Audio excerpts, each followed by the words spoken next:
Ladies and gentlemen, let me tell you something about hunger. Not the kind that growls in your stomach, but the kind that gnaws at your soul. That hunger, that sacred dissatisfaction, that's the birthplace of greatness. You see, the world is full of people who have gone numb, numb to their potential, numb to the weight of responsibility, numb to the voice inside them that used to whisper, "There's more in you than this." But not you. You're not here to sleepwalk through life. You're not here to settle. You're here to wake up. You're here to stay hungry. Hunger is not a weakness. Hunger is not desperation. Hunger is sacred. It's the fire. It's the call to arms within your chest that says, "There's another level. Keep climbing." If you ever get comfortable, you start dying, you begin to rot, and you don't even know it's happening the moment you say, "This is enough." And you let your foot off the gas, the world doesn't pause to applaud you. It moves on, and if you're not hungry, if you're not relentlessly pushing towards something bigger than yourself, then what are you doing here? There's something tragic about wasted potential. It's not just personal, it's cosmic. Because when you waste what you've been given, you don't just rob yourself. You rob the world. You rob your future children. You rob the people you could have helped. You rob the man or woman you could have been. That's a moral catastrophe. That's a sin of omission. But let's not romanticize hunger as something glamorous. Hunger costs you. It means you're never satisfied. It means you're always reaching. It's restless. It keeps you up at night. It's uncomfortable, but it is necessary. Because without hunger, you slip into mediocrity. And mediocrity is the enemy of purpose. The other side of this coin, humility, and this might confuse you. Because how can someone be hungry chasing mountains and also be humble? Isn't hunger about ambition, about fire?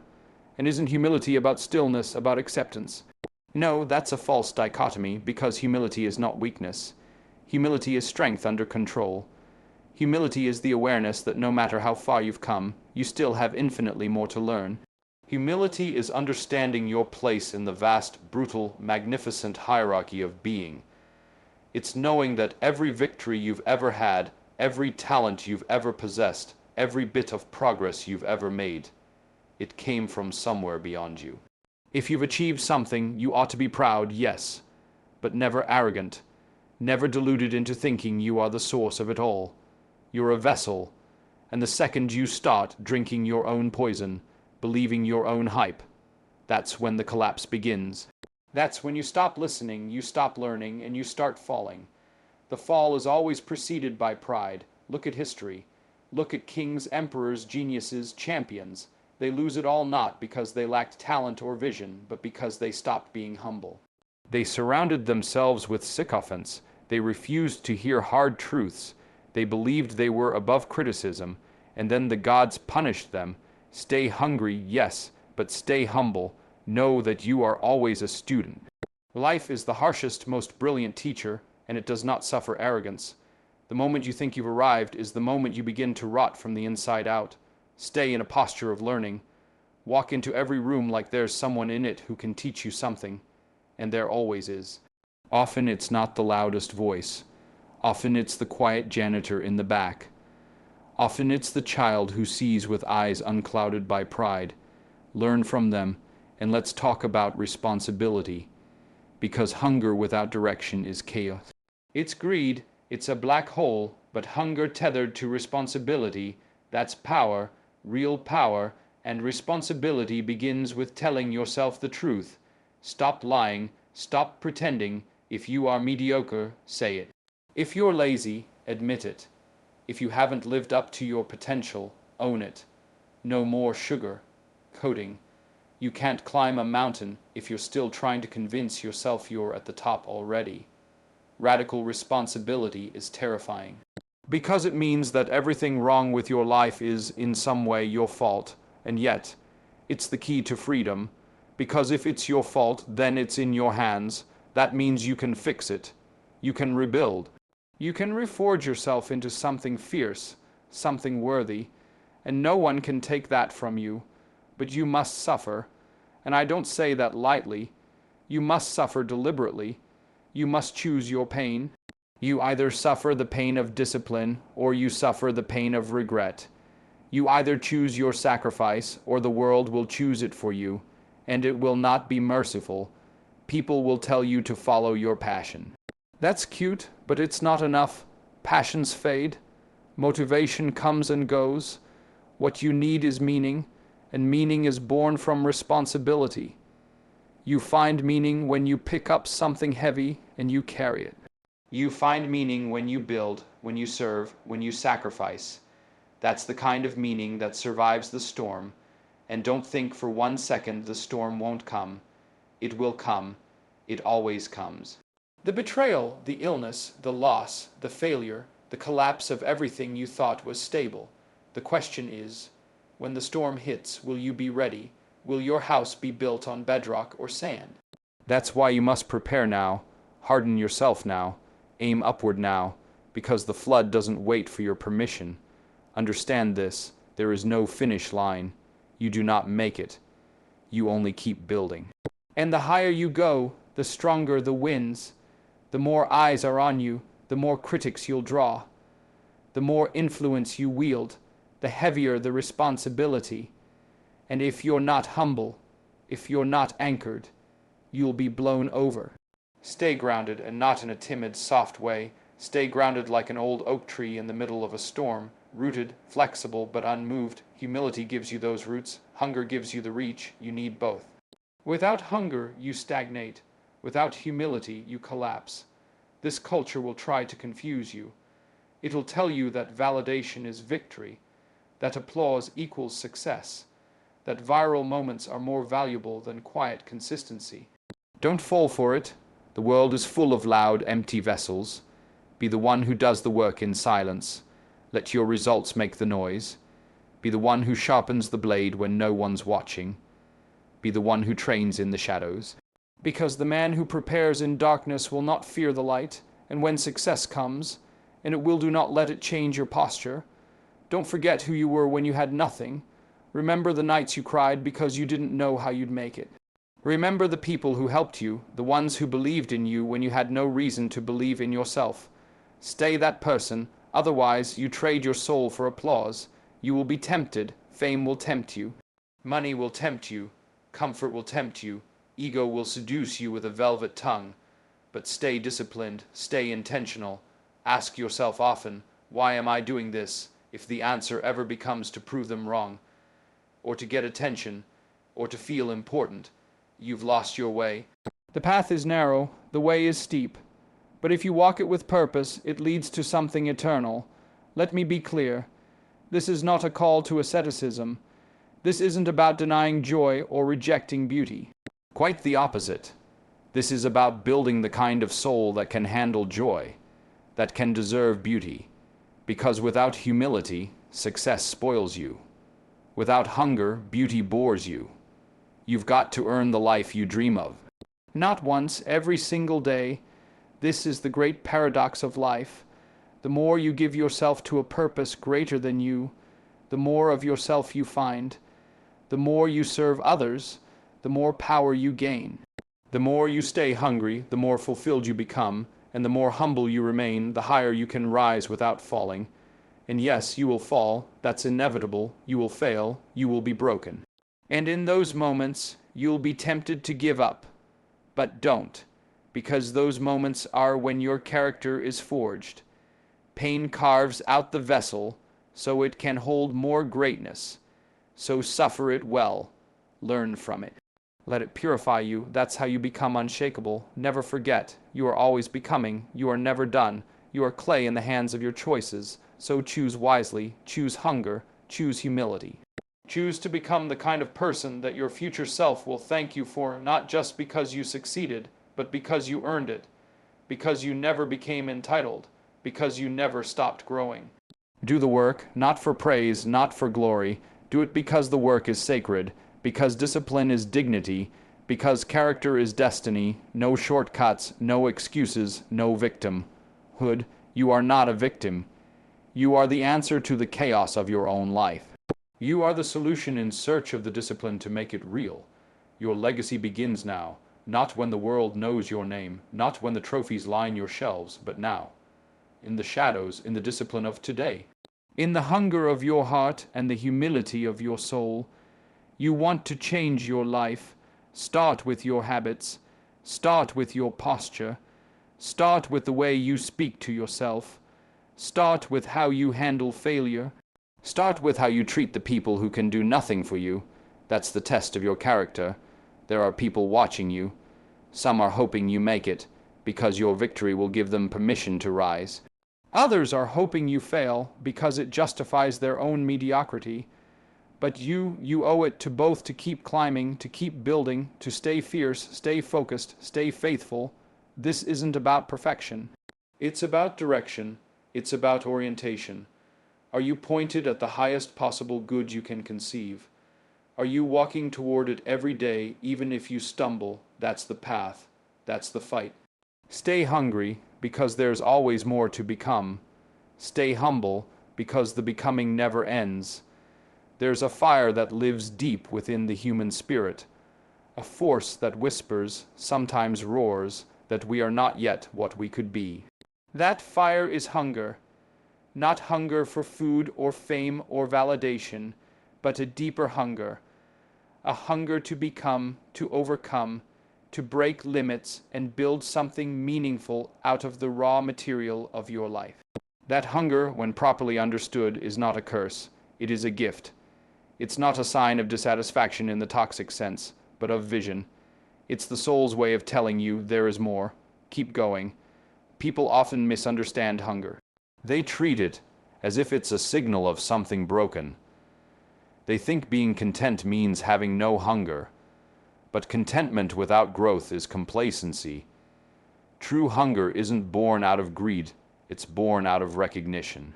You recognize the distance between who you are and who you could be. That recognition is sacred. It tells you that you still care. It means you haven't gone numb. And in a world that tries to lull you into mediocrity through comfort and distraction, caring is a radical act. Hunger gives you direction. It doesn't allow you to settle for the easy path, for the lowest, hanging fruit. It pushes you into the dark, into the unknown, into the places where growth happens. Painful, slow, uncomfortable growth. And it's in those places that you begin to forge strength. Every time you reach beyond what you thought you could handle, you become someone slightly more capable. You prove to yourself that limits are real, yes, but they're movable. You don't become extraordinary by accident. It's hunger that pulls you towards something better, often before you can even articulate what better means. Look around you. Every great story ever told, every remarkable human being you've ever admired, none of them got where they are by chance. They were driven by hunger, the hunger to create, to understand, to lead, to overcome. Hunger is what gets you up early and keeps you up late. It's what fuels the work when no one is watching. It's what drives you to keep showing up, even when you're tired, even when it seems like nothing is working. The problem is that most people trade their hunger for comfort. They get a taste of progress, a little success, and they let up. They slow down, they think they've made it, but there is no arrival. The moment you get comfortable, you stop evolving. That's why hunger is not a one-time spark. It has to be fed.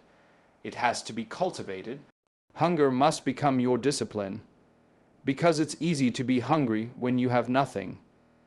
It's much harder to stay hungry when you have options, when you're no longer desperate, when the urgency fades. But if you want to keep rising, you can't just start with hunger. You have to stay with it. You have to treat it like oxygen, because hunger sharpens you. It keeps you alert. It keeps you awake to opportunities others sleep through. It forces you to look at your habits, your mindset, your routines, and ask, is this building the life I want, or just maintaining the one I have? There's something deeply human about wanting more, but that desire needs to be rooted in the right soil. If your hunger is just about status or applause, it will rot you from the inside. You'll chase shadows and call it success. But when your hunger is rooted in growth, when it's about mastery, contribution, and integrity, it becomes a righteous fire. It burns away excuses. It burns away laziness. It burns away the petty distractions that most people drown in. It doesn't mean you're never satisfied. It means you're never done. You can celebrate your progress and still stay in pursuit. That's the balance. You can look back and say, I'm proud of how far I've come. without losing the conviction that there is still ground to cover. Hunger keeps you honest about that. It tells you that you're not finished, not because you're broken, but because you're becoming. And there will be resistance. Life pushes back. Every step forward will invite new doubts, new failures, new obstacles. That's the point. Hunger gives you the strength to face it all, not to avoid it, not to pretend it's easy, but to move through it with purpose. That's how transformation works. It demands a price. The version of you that gets everything you want is not the version of you standing here today.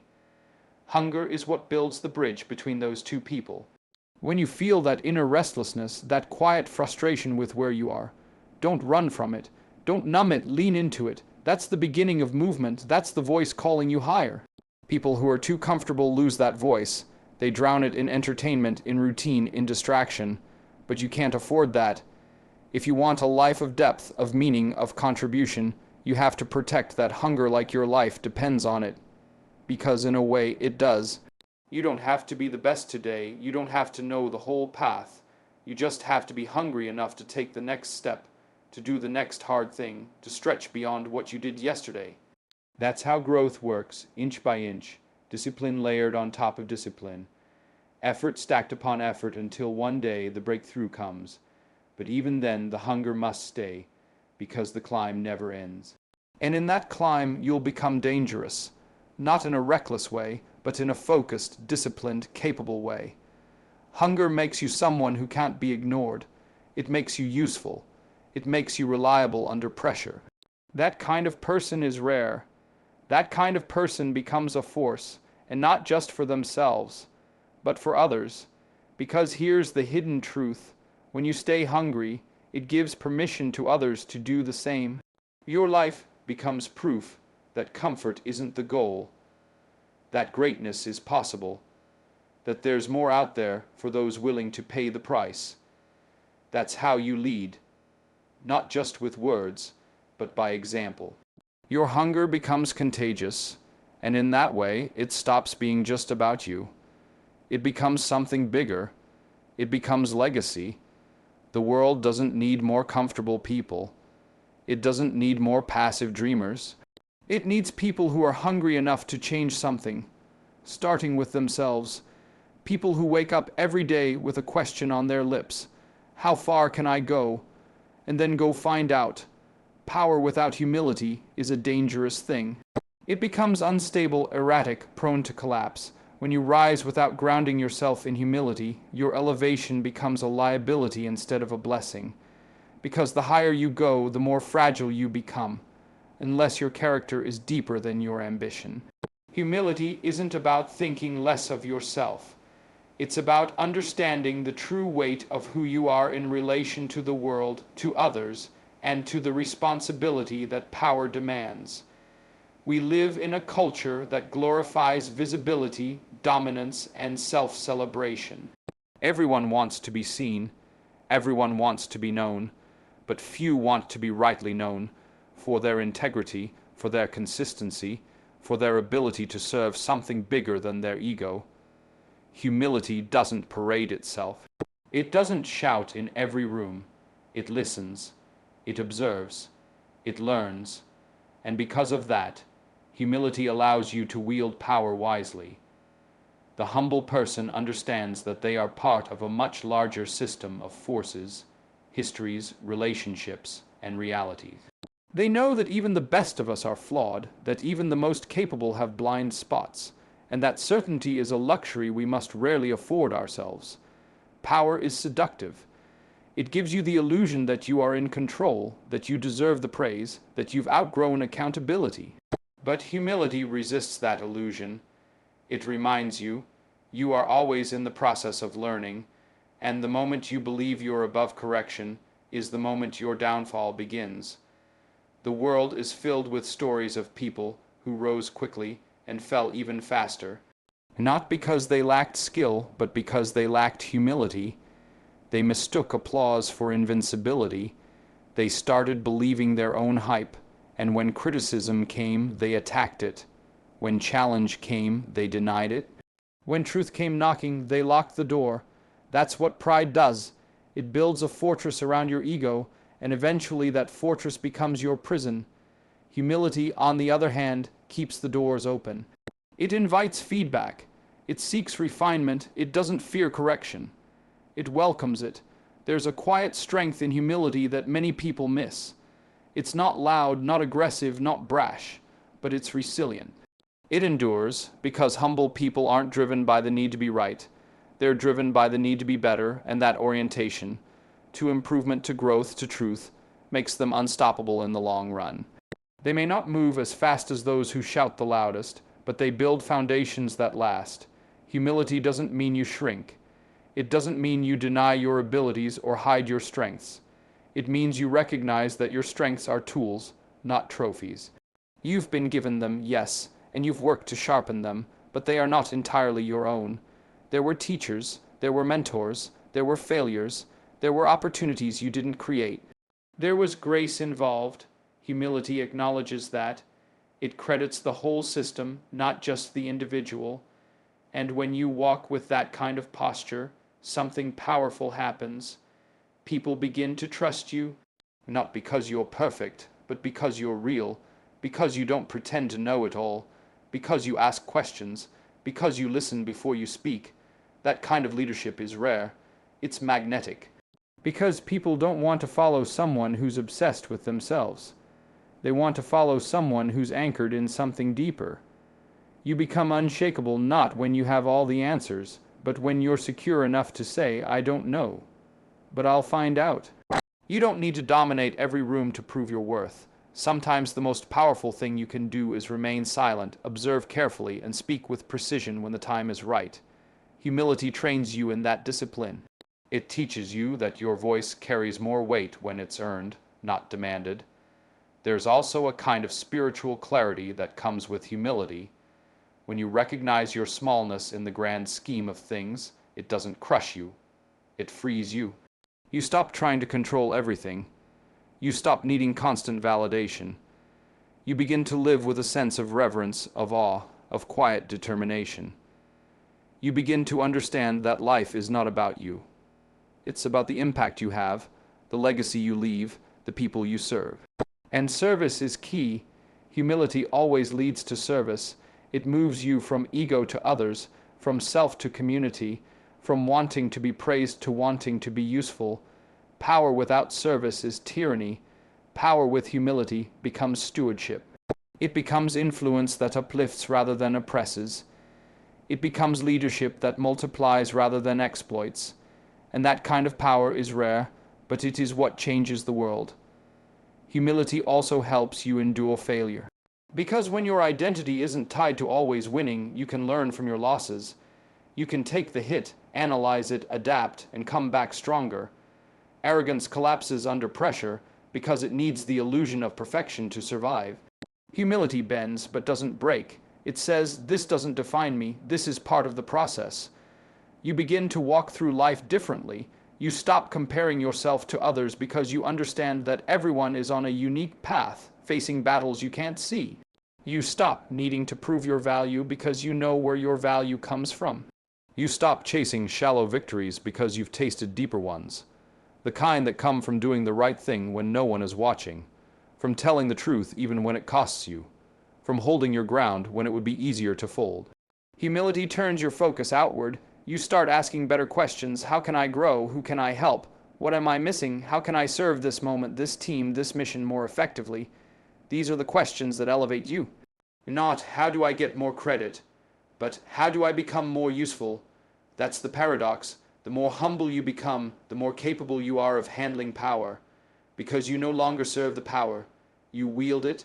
You use it to build, not to inflate, to protect, not to dominate, and that makes all the difference. In a world full of noise, humble people speak with authority. In a world full of self-promotion, they stand out by simply doing the work. In a world obsessed with image, they radiate substance. You don't forget someone like that, because they remind you that greatness is not just about being bold, it's about being grounded, not just about standing tall, but about bowing low enough to serve. Responsibility is not a burden, it's not a punishment, It's not some old-fashioned ideal we've outgrown in a world obsessed with freedom and self-expression.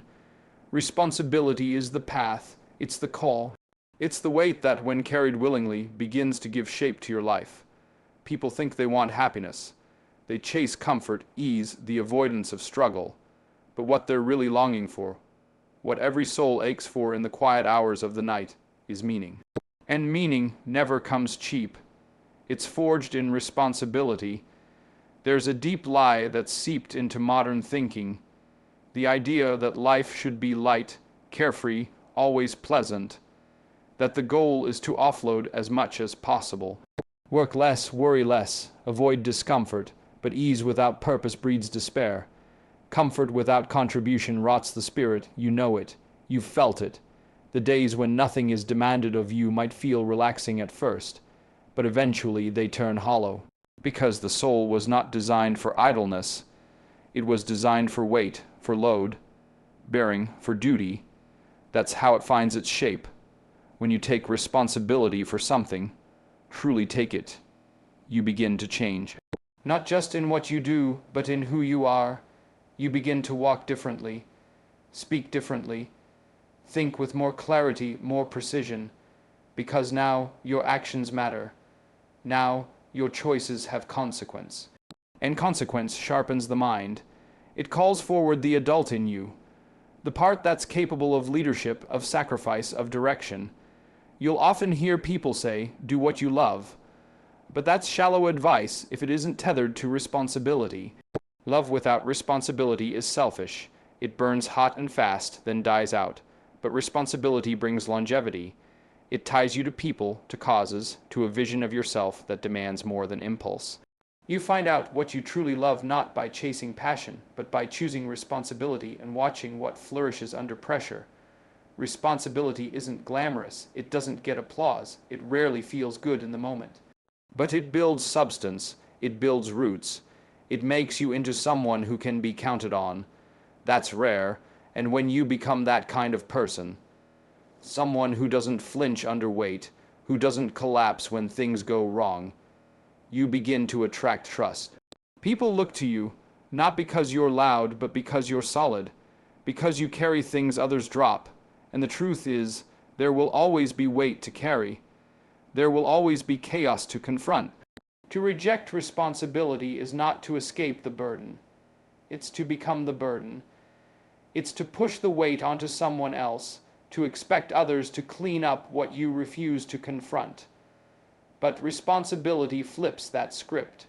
It says, I'll carry what I can, I'll bear what's mine, and I'll do it not because it's easy, but because it's right. This isn't about becoming a martyr, it's about transformation, because every time you step up, every time you say, I'll take this on, you expand.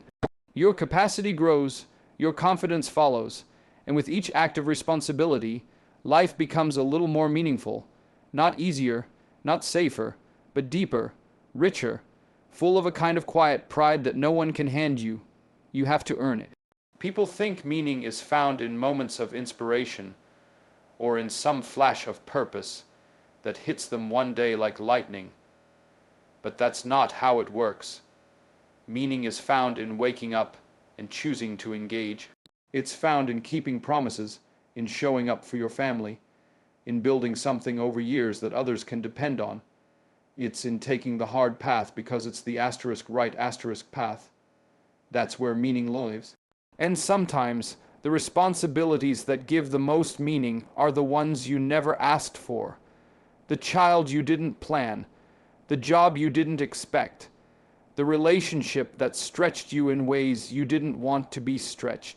But that's the mystery. Sometimes the very thing you think will break you ends up building you. Not by removing the challenge, but by requiring more from you than you thought was in you. When you start to accept responsibility willingly, not grudgingly, not with resentment, but with a sense of calling, you begin to see yourself differently. You start to realize that you matter, that your decisions ripple out far beyond what you can see. That your presence, your discipline, your follow-through, they affect other people. You stop living just for your own comfort and start living with a sense of duty. And that's where integrity is born. There's a kind of nobility and responsibility that can't be faked. It shows in your posture, in your tone, in how you handle setbacks, how you speak when no one's listening, how you work when no one's watching. It shows when you choose to repair instead of blame, when you say, "This is mine to fix," even if you didn't cause it, because the mature individual doesn't waste time waiting for someone else to make things right. They become the one who does. You don't need to take on everything. You're not meant to save the world alone, but you are meant to find the part of the world that is within your reach, the part you can influence, serve, build, protect, and claim responsibility for it. That might be your family, your team, your craft, your body, your habits, your mind. The key is to find something you can say, "This is mine. I will care for this. I will improve this. I will carry this, not because I have to, but because I choose to." And you'll notice something strange happens when you do that. The weight doesn't just press down. It lifts you. It calls forth new strength. It teaches you discipline, focus, endurance. It gives you reasons to say no to distraction and yes to growth. It gives you something to build your life around something that centers you when everything else feels chaotic. Most people are adrift, lost in a sea of options and comforts and empty goals. They have no anchor. Responsibility becomes that anchor. It grounds you in reality. It ties you to purpose. It gives you a path forward when everything else feels shallow. And maybe most importantly, it gives you an asterisk. Why asterisk? Because the person who knows why they carry the weight can endure almost anything. So don't run from responsibility. Don't treat it like the enemy. Treat it like the invitation it is. It's calling you to rise, to stretch, to become someone who doesn't just survive but leads. Someone who leaves a mark, not by shouting, but by showing up, by being reliable, by carrying what others can't or won't. And in that steady, quiet commitment, you'll discover something deeper than pleasure, deeper than comfort, deeper than recognition. You'll discover meaning, and meaning will make the struggle worth it. Every time, discipline is not something you do once. It's not a flash of effort. It's not a single decision that fixes everything. It is a way of life, a pattern, a rhythm, a habit etched into your actions day after day. And when discipline is married to character, it becomes the foundation of legacy. Because legacy is not what you say, it's not what you post, and it's not what people applaud in the moment. Legacy is what remains after you're gone. It's the echo of who you were, reverberating in the lives you touched, the standards you upheld, and the example you set. Discipline and character are the architects of that echo. People want to make an impact. They talk about doing something that matters, but talk is cheap when it's not anchored in discipline.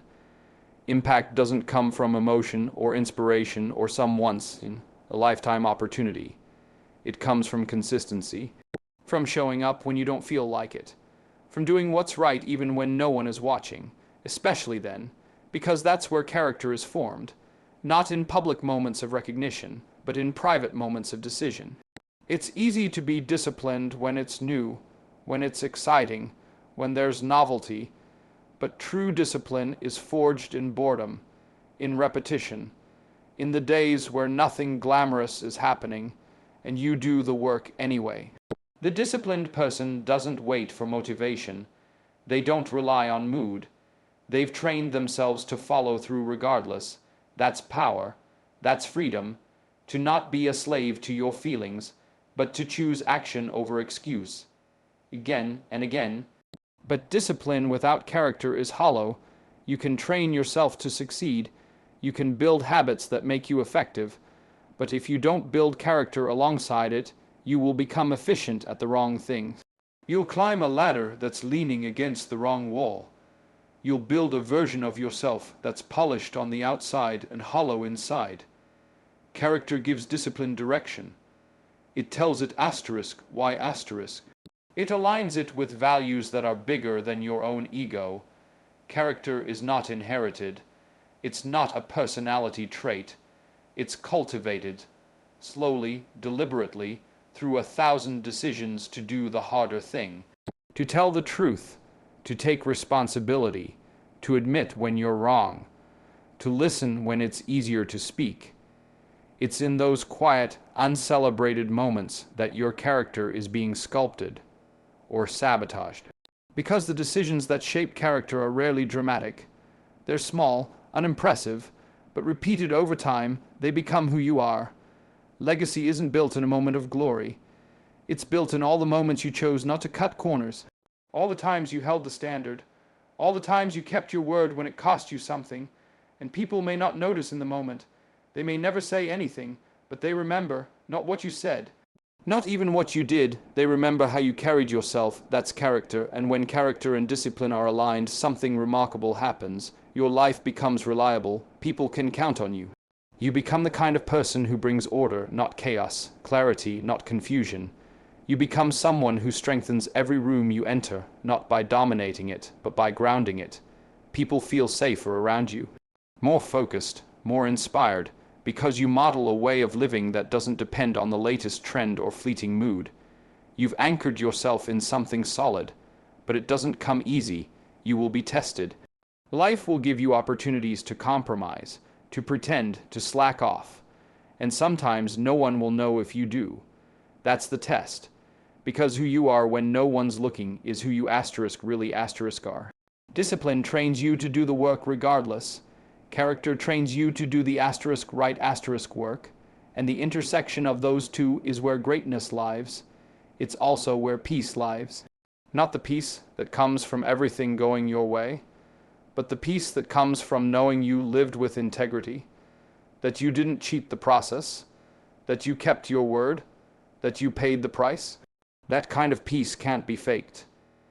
It can't be bought. It can't be taken from you. It's earned. And it's the kind of peace that builds a legacy worth leaving.